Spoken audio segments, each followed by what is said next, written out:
Welcome to Bhavna biology. तो आज हम स्टार्ट कर रहे हैं chapter 6 molecular basis of inheritance. तो लास्ट चैप्टर में हमने इनहेरिटेंस के बारे में पढ़ लिया है। इनहेरिटेंस क्या होती है, पेरेंट्स से बच्चों के अंदर जो करैक्टर ट्रांसफ़र होते हैं उसको इनहेरिटेंस बोलते हैं। वो हमें पता है, पिछले चैप्टर में हमने जो पढ़ा उसके अकॉर्डिंग कि इनहेरिटेंस जो है उसको जीन या फिर फैक्टर कंट्रोल करते हैं, बट जो उसका मॉलिक्यूलर बेसिस है, उसका जो प्रोसीजर है वो वर्क कैसे करता है, कैसे कौन सा मटेरियल होता है जो पेरेंट्स से नेक्स्ट जनरेशन में ट्रांसफ़र होता है और वो कैसे होता है, उसका मॉलिक्यूलर बेसिस क्या है, वो हम इस चैप्टर में पढ़ेंगे। In the previous chapter, you have learnt the inheritance pattern and the genetic basis of such pattern. तो पिछले चैप्टर में हम पढ़ चुके हैं कि इनहेरिटेंस पैटर्न क्या होता है और उसका जेनेटिक बेसिस क्या होता है। At the time of Mendel, the nature of those factors regulating the pattern of inheritance was not clear. Mendel के टाइम पर, जिसको मेंडल ने फैक्टर बोला था और बाद में जिसको जीन बोला गया, तो ये तो पता चल गया कि जीन या फैक्टर होते हैं जो करैक्टर को कंट्रोल करते हैं, बट वो काम कैसे करते हैं ये चीज़ क्लियर नहीं थी। Over the next 100 years, the nature of the putative genetic material was investigated, culminating in the realization that DNA, deoxyribonucleic acid, is the genetic material. Mendel के बाद उसके 100 years तक जो है कई साइंटिस्टों ने इन्वेस्टिगेशन करी और उन्होंने ये रियलाइज़ किया कि जो जेनेटिक मटेरियल है वो क्या है। तो उन्होंने लास्ट में ये फाइंड आउट किया, ये रिज़ल्ट निकाला कि जो जेनेटिक मटेरियल है वो है डीएनए। डीएनए की जो फुल फॉर्म है वो है डिऑक्सीराइबो, डी से हो गया डिऑक्सीराइबो, एन से न्यूक्लिक, ए से acid, deoxyribo nucleic acid. At least for the majority of organism, ज़्यादातर ऑर्गेनिज्म में जो जेनेटिक मटेरियल होता है वो डीएनए ही होता है, डिऑक्सीराइबो न्यूक्लिक एसिड होता है। In class +1 you have learned that nucleic acids are polymer of nucleotide. हमने +1 क्लास में ये पढ़ लिया है कि न्यूक्लिक एसिड क्या होते हैं। वहाँ पे हमने पढ़ा था कि न्यूक्लिक एसिड जो हैं वो 2 टाइप्स के होते हैं, डीएनए एंड आरएनए। और हमने ये भी पढ़ लिया था कि जो न्यूक्लिक एसिड हैं वो न्यूक्लियोटाइड से बने होते हैं, न्यूक्लियोटाइड के पॉलीमर होते हैं। न्यूक्लियोटाइड की जो यूनिट्स होती हैं वो आपस में जुड़ती हैं, लिंक होती हैं और न्यूक्लियोटाइड के पॉलीमर बनाते हैं जो मिल के न्यूक्लिक एसिड को बनाते हैं। Deoxyribonucleic acid, that is DNA, and ribonucleic acid, that is RNA, are the 2 types of nucleic acids found in living system. जितने भी लिविंग बींग्स होते हैं उनमें 2 टाइप्स के न्यूक्लिक एसिड होते हैं। मेजॉरिटी ऑफ ऑर्गेनिज्म में जो डीएनए है वो ही जेनेटिक मटेरियल होता है और कुछ एक ऑर्गेनिज्म होते हैं जैसे कि वायरसेस जिनमें आरएनए होता है। DNA acts as the genetic material in most of the organism. ज़्यादातर जो ऑर्गेनिज्म हैं उनमें DNA ही जेनेटिक मटेरियल होता है। RNA through it also acts as a genetic material in some viruses, mostly function as a messenger. RNA जो है वो भी कुछ ऑर्गेनिज्म में as a genetic material present होता है जैसे कि कुछ वायरसेस में, बट इसका जो ज़्यादातर काम होता है वो एक मैसेंजर की तरह काम करता है। mRNA मीन्स मैसेंजर आरएनए की तरह काम करता है। RNA has additional roles as well. RNA के और भी बहुत सारे रोल हैं और भी बहुत सारे फंक्शन हैं। इट फंक्शन एज, ये एक अडेप्टर की तरह काम करता है स्ट्रक्चरल यूनिट की तरह काम करता है, स्ट्रक्चर बनाने में हेल्प करता है, and in some cases as a catalytic molecule, और कुछ केसेस में ये कैटलिस्ट की तरह भी काम करता है। कैटलिस्ट क्या होते हैं वो आपको पता है, जो रिएक्शन को फास्ट कर देते हैं। और इनकी जो डिटेल है आरएनए की वो हम आगे पढ़ेंगे चैप्टर में। Clear? In class +1, you have already learnt the structure of nucleotide and the way these monomer units are linked to form nucleic acid polymer। तो हमने +1 में जो है न्यूक्लियोटाइड के बारे में पढ़ लिया है। जैसे हमने पढ़ा था न्यूक्लियोसाइड्स क्या होते हैं, न्यूक्लियोटाइड क्या होते हैं। हमने इसमें ये भी पढ़ा था कि ये बनते कैसे हैं, तो जो न्यूक्लियोटाइड हैं वो कैसे बनते हैं, and the way these monomer units are linked to form nucleic acid polymer. और इसमें क्या होता है, जो मोनोमर यूनिट्स होती हैं, जो सिंगल यूनिट्स होती हैं, वो आपस में लिंक करती हैं और फिर पॉलीमर बनाती है। पॉली का मतलब क्या होता है, मैनी, ठीक है, पॉलीमर्स बनाती हैं। ये हमने न्यूक्लियोसाइड न्यूक्लियोटाइड पढ़ लिया है, और हम आगे डीएनए का स्ट्रक्चर पढ़ने से पहले भी इनकी जो है डिटेल में एक बार देख लेंगे इनको। In this chapter, we are going to discuss the structure of DNA, its replication, the process of making RNA from DNA. इस चैप्टर में हम जो पढ़ेंगे, हम पढ़ेंगे डीएनए के स्ट्रक्चर के बारे में, उसकी रेप्लिकेशन के बारे में, and the process of making RNA from DNA.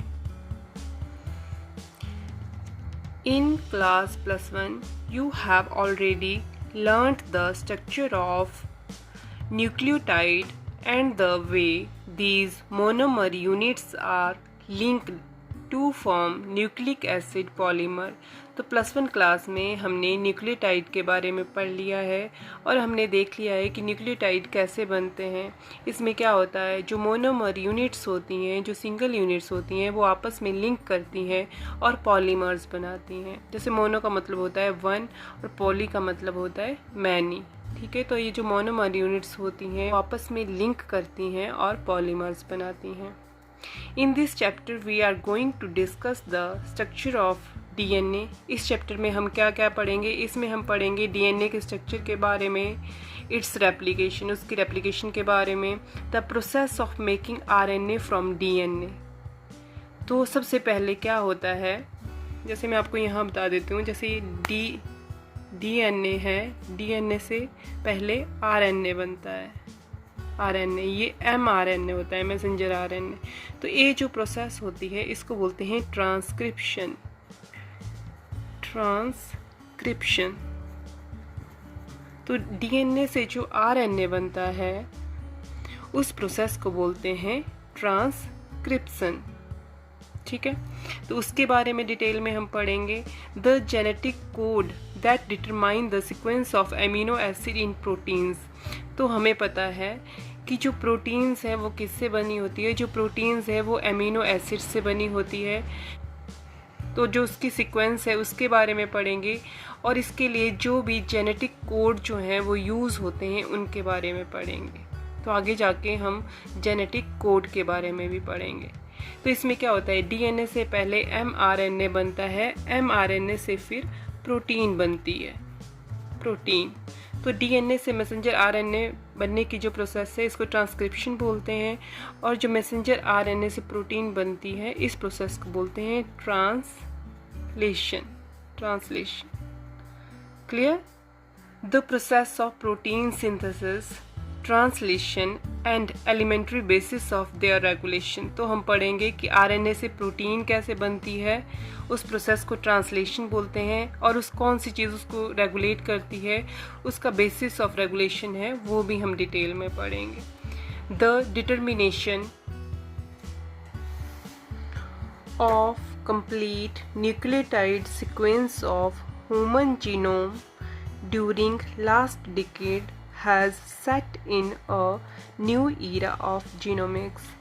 तो इस चैप्टर के लास्ट में हम पढ़ेंगे कि जो साइंटिस्ट है वो ह्यूमन जीनोम की सीक्वेंस भी उन्होंने फाइंड आउट कर ली है लास्ट डिकेड में, और ये जो है बहुत बड़ी उपलब्धि है मानव के लिए। In the last section the essential of human genome sequencing and its consequences will also be discussed। Chapter के लास्ट में हम ह्यूमन जीनोम सीक्वेंसिंग के बारे में और उसके क्या consequences हैं उसके बारे में डिस्कस करेंगे। Let us begin our discussion by first understanding the structure of the most interesting molecule in the living system। तो सबसे पहले हम पढ़ेंगे डीएनए के स्ट्रक्चर के बारे में। लिविंग बींग्स में जो सबसे इंटरेस्टिंग मॉलिक्यूल है, सबसे इंटरेस्टिंग चीज़ है, वो है जेनेटिक मटेरियल डीएनए।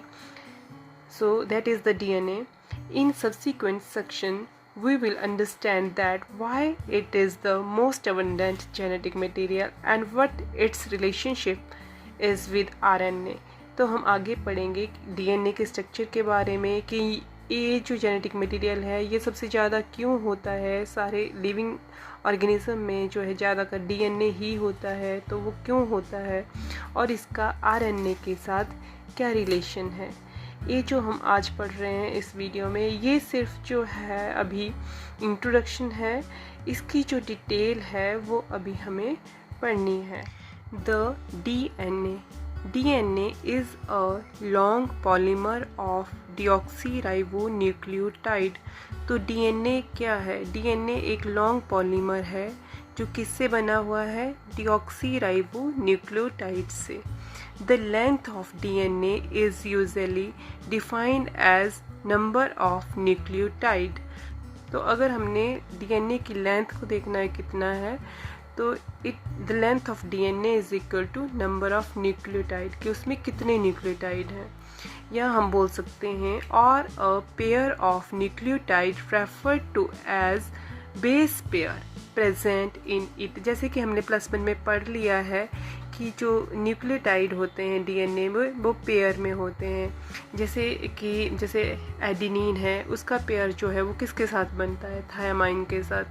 तो ये एक बेस पेयर हो गया, ठीक है। तो और a pair of nucleotide refer to as, इसको हम बोलते हैं बेस पेयर, क्योंकि यहाँ पे ये पेयर में होते हैं। Present in it, this also is the characteristics of an organism. और ये जो है एक ऑर्गेनिज्म की कैरेक्टरिस्टिक भी है।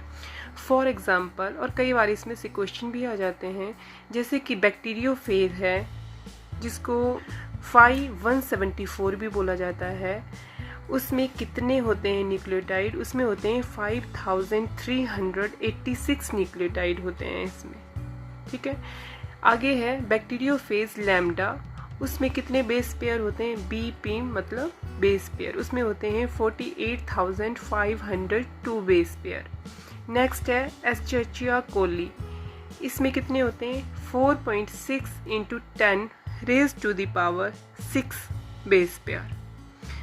And haploid content of human DNA का जब हैप्लॉइड कंटेंट होता है तो उसमें कितने होते हैं? उसमें होते हैं 3.3 × 10 raised to the power 9 base pair। Let us discuss the structure of such a long polymer। और आगे हम डीएनए की स्ट्रक्चर की जो डिटेल है वो पढ़ेंगे। हालांकि हमने ये स्ट्रक्चर जो है +1 में कर लिया है, पर फिर भी हमने जो +1 में किया है उसको भी थोड़ा बहुत देखेंगे कि न्यूक्लियोसाइड, न्यूक्लियोटाइड और जो नाइट्रोजनियस बेसिस होते हैं, प्यूरिन, पायरीमिडाइन, उनके बारे में और डीएनए के स्ट्रक्चर के बारे में नेक्स्ट वीडियो में जो है डिटेल में पढ़ेंगे। and like, share and subscribe my channel. Thank you.